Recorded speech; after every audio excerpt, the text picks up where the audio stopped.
हम स्टार्ट कर रहे हैं lines and angles class 9th का।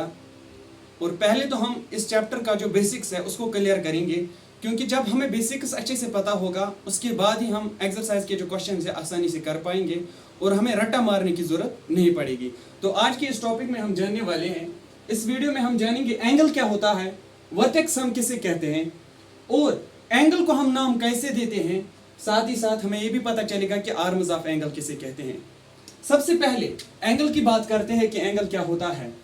अगर एंगल की डेफिनेशन को देखें तो एंगल क्या होता है, angle is formed between two rays with a common end point.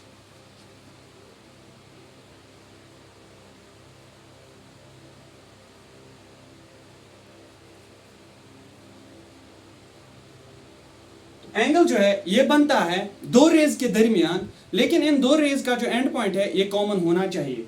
जैसे कि ये आप देख सकते हैं, मैंने यहाँ पे एक एंगल बनाया, ये दो हमारी रेज है, ठीक है, और यहाँ पे ये जो पोर्शन हमारा बन गया इसी को हम कहते हैं एंगल।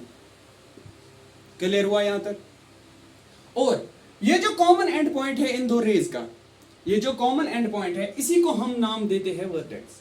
यही कहलाता है वर्टेक्स। कॉमन एंड पॉइंट जो इन दो रेज का है उसी को हम वर्टेक्स कहते हैं। बाकी ये जो दो रेज की ये वाली साइड है इस रे की और ये वाली साइड इस रे की, इनको हम कहते हैं आर्म्स ऑफ द एंगल। ये इस एंगल के दो हाथ है, ठीक है ना। तो क्या पढ़ा अभी तक हमने, एंगल जो है ये बनता है दो रेज के दरमियान, इनका जो कॉमन एंड पॉइंट होता है इसको कहते हैं वर्टेक्स। बाकी ये जो दो लाइन्स इसकी दिख रही है, रेज जो है, सॉरी रेज जो दो ये दिख रही है, इनको कहते हैं हम आर्म्स ऑफ द एंगल। अब इस एंगल को हम नाम कैसे देंगे, तो ये अच्छा क्वेश्चन है, क्योंकि इसमें भी कंफ्यूजन मैंने अक्सर देखा है बच्चों में, इस चीज का कंफ्यूजन होता है कि एंगल को हम नाम कैसे देंगे। मान लीजिए ये वाला पॉइंट जो है इसको मैंने बी नाम रखा, यहाँ पे ए और ये सी। अब एंगल हमारा बी पे बन रहा है तो सिंपली हम इसको एंगल बी भी कह सकते हैं, या हम इसको एंगल ए बी सी भी कह सकते हैं। जहां पे एंगल बन रहा है उसको मैंने बीच में रखा। इस तरह से हम एंगल को नाम देते हैं। एंगल्स का कॉन्सेप्ट हमें क्लियर हुआ। अब हम आगे जानेंगे कॉम्प्लीमेंट्री एंगल्स किन्हें कहते हैं और सप्लीमेंट्री एंगल्स किन्हें कहते हैं। सबसे पहले हम बात करेंगे कॉम्प्लीमेंट्री एंगल्स की। अगर आपके पास दो एंगल है और उनका मेजर आपको गिवन है, उनका जो मेजर है उनको अगर आप सम करोगे और अगर वो दो एंगल्स का सम जो है 90 डिग्री के बराबर आता है तो हम कहेंगे वो जो दो एंगल्स है वो कॉम्प्लीमेंट्री एंगल्स है। जैसे कि ये हमारे पास एक एंगल है 60 डिग्री और दूसरा कोई एंगल हमारे पास है 30 डिग्री। अगर इन दो एंगल्स के मेजर को हम सम करेंगे 60 + 30 तो ये 90 डिग्री के बराबर आता है।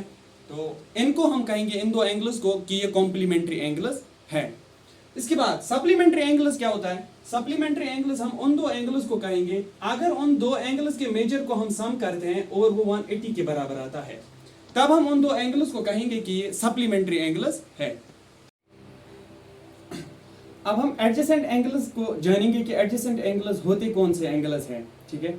तो इनमें आपको सिर्फ 3 पॉइंट्स याद रखने हैं, 3 पॉइंट्स आपको जहन में रखने हैं, जिससे आप किसी भी टाइप के एंगल्स को पहचान पाओगे कि एडजेसेंट एंगल्स है या नहीं है। पहला पॉइंट जो आपको इसमें याद रखना है, जो वर्टेक्स है इनका वो कॉमन होता है, यानी एडजेसेंट एंगल्स का जो वर्टेक्स होगा वो कॉमन होना चाहिए, पहला पॉइंट।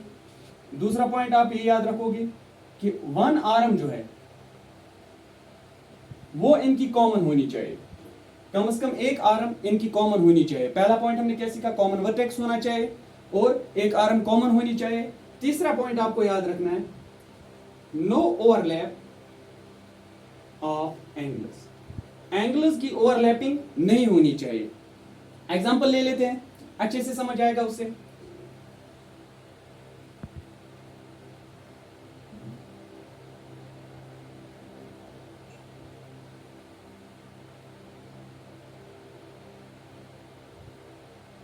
आप देख सकते हैं कि मैंने जो एग्जांपल ली इसमें जो ये दो एंगल्स बन रहे हैं इनका जो वर्टेक्स है वो कॉमन है, पहला पॉइंट सेटिस्फाई हो रहा है। दूसरा हम कह रहे हैं कि वन आर्म कॉमन होनी चाहिए। आप देख सकते हैं ये जो बीच वाली आर्म है ये दोनों एंगल्स की कॉमन है, इस वाले एंगल का भी पार्ट है और इस वाले एंगल का भी पार्ट है। तीसरा हमने कहा कि ओवरलैप ऑफ एंगल्स नहीं होना चाहिए। आप देख सकते हैं ये जो ऊपर वाला एंगल है ये अलग है, नीचे वाला अलग है, एक दूसरे के ऊपर ही एंगल्स नहीं है। तो इस तरह से हमने सीखा एडजेसेंट एंगल्स किन्हें कहते हैं। अब कुछ एग्जांपल्स और लेंगे जिससे कॉन्सेप्ट आपका क्लियर हो जाएगा।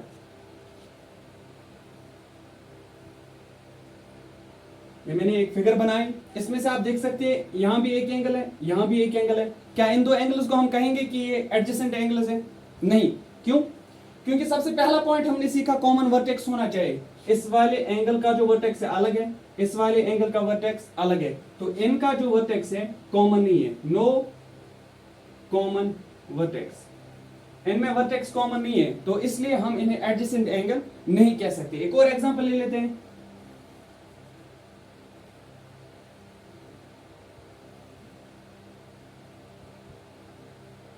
क्या ये वाले दो एंगल्स एडजेसेंट एंगल्स हैं? नहीं, इनको भी हम एडजेसेंट एंगल नहीं कह सकते। क्यों? कॉमन वर्टेक्स तो है, इनका वर्टेक्स कॉमन आ रहा है, लेकिन आप देख सकते हैं इसकी अलग दो आर्म्स है, इस वाले एंगल की अलग दो आर्म्स है। दूसरा पॉइंट जो हमारा है वन आर्म कॉमन होना चाहिए, वो कंडीशन इसमें सेटिस्फाई नहीं हो रही है, तो इन दो एंगल्स को भी हम नहीं कह सकते कि ये क्या है, एडजेसेंट एंगल्स है। क्यों? क्योंकि कॉमन आर्म नहीं है, नो कॉमन आर्म। इन दो एंगल्स में कॉमन आर्म नहीं है। एक और एग्जांपल ले लेते हैं हम।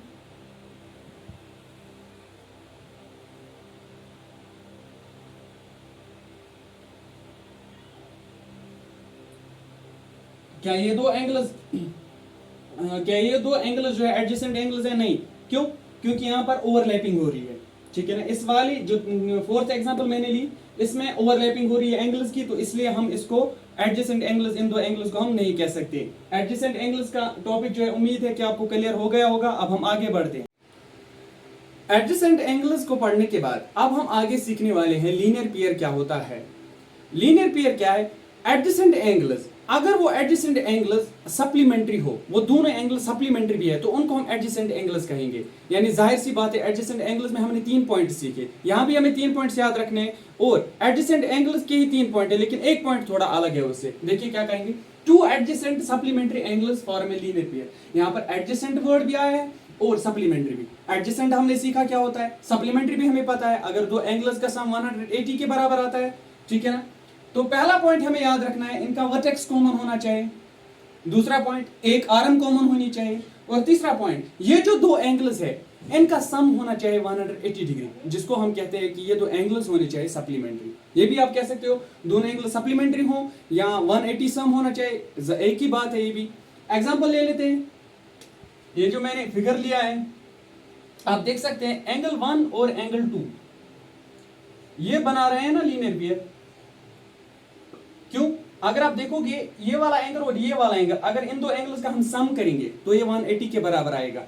आप देख सकते हो ये जो ये वाली लाइन आपको दिख रही है, ये लाइन बन रही है ना, और लाइन का जो एंगल बन रहा है, अगर मैं फॉर एग्जांपल इस तरह से इसको लूं, तो यहां पर जो ये एंगल होता है ये कितना होता है, 180 डिग्री होता है ये एंगल।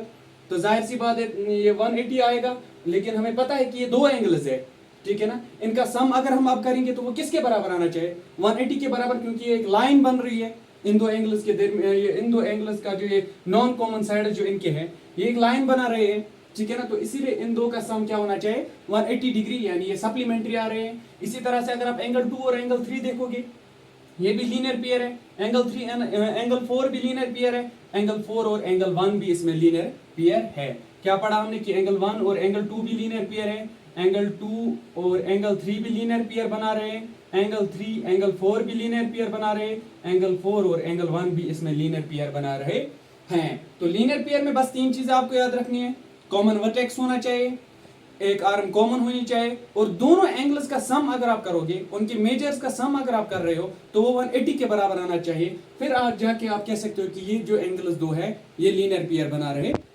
तो लीनियर पेयर का कॉन्सेप्ट मेरे हिसाब से क्लियर हो गया होगा आपको। अब इसके बाद एक और चीज हम पढ़ेंगे, vertically opposite angles. Vertically opposite angles में सिर्फ 2 चीजें आपको याद रखनी है। नंबर 1, कॉमन वर्टेक्स, यानी यहां भी 2 एंगल्स की बात हो रही है, उन 2 एंगल का वर्टेक्स होना चाहिए कॉमन, और अपोजिट टू ईच अदर, ये दोनों एंगल जो है अपोजिट में होनी चाहिए एक दूसरे को। जैसे अभी जो एलपी लीनियर पेयर की एग्जांपल हमने ली, इसी में हम चेक करेंगे कि वर्टिकली अपोजिट एंगल्स कौन बन रहे हैं। अगर एंगल 1 और एंगल 3 आप अच्छे से देखोगे, इनका वर्टेक्स कॉमन है, ठीक है ना, वर्टेक्स कॉमन है, और ये एक दूसरे के अपोजिट में भी है, तो हम कह सकते हैं ना angle 1 and angle 3 are vertically opposite angles. इसी तरह से एंगल 2 और एंगल 4 भी वर्टिकली अपोजिट एंगल्स बना रहे हैं। तो अभी तक हमने सीखा एंगल क्या होता है, एंगल को हम नाम कैसे देते हैं, आर्मस क्या होती है एंगल की, वर्टेक्स किसे कहते हैं, कॉम्प्लीमेंट्री सप्लीमेंट्री भी क्लियर हो गया होगा आपको। इसके बाद हमने एडजेसेंट एंगल्स के बारे में जाना, अब लीनियर पेयर भी हमने सीखा, और इसी के साथ ही हमने वर्टिकली अपोजिट एंगल्स का भी कॉन्सेप्ट जो है क्लियर कर लिया। मिलते हैं अब हम हमारे नेक्स्ट वीडियो में, तब तक के लिए खुदा हाफिज़।